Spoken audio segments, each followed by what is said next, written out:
A coragem também deve ser silenciosa e humilde?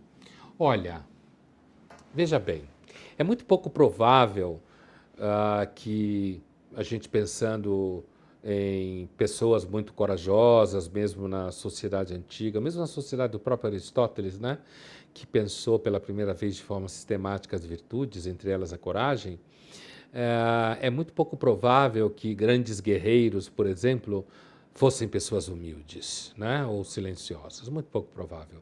Do ponto de vista prático, eu quero dizer. Pelo contrário, alguns estudiosos da Grécia Antiga chegaram até a dizer que os gregos eram uma espécie de sociopatas, de tão agressivos e competitivos e violentos que eles eram, né?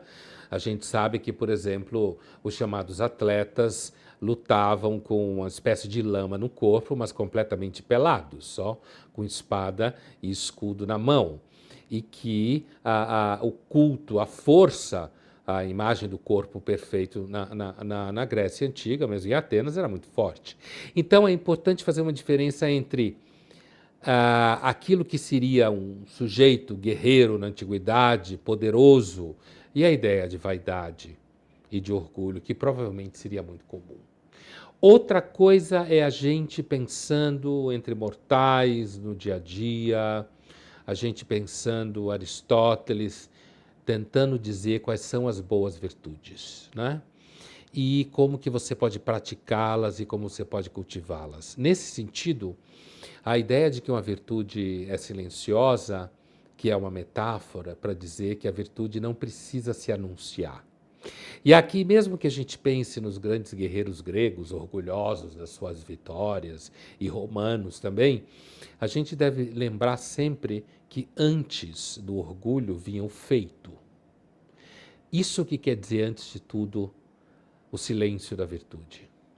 Não é tanto que a virtude deve ser envergonhada de si mesma, né? A timidez não significa aqui ser envergonhada de si mesma, mas significa dizer que antes do auto-reconhecimento como um sujeito corajoso, fodão, seja o que for, deve vir o ato em si, a prática.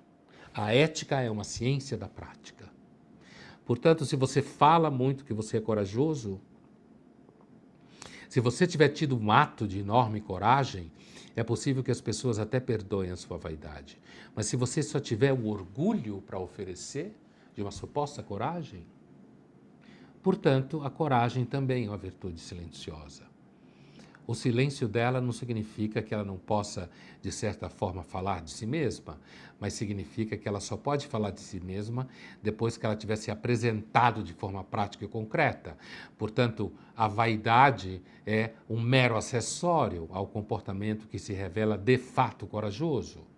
Quanto à humildade, que é em si uma virtude, não é? A virtude da humildade, em relação à coragem, também advém do fato de que o corajoso, ele não precisa anunciar que ele é corajoso.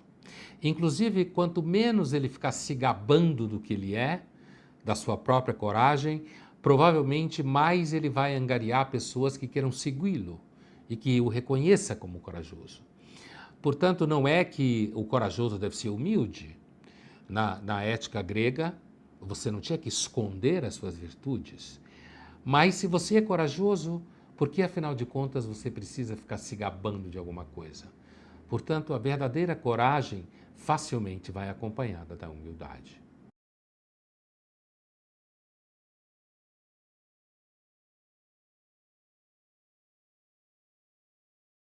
Descubra sua personalidade com o teste Pensax.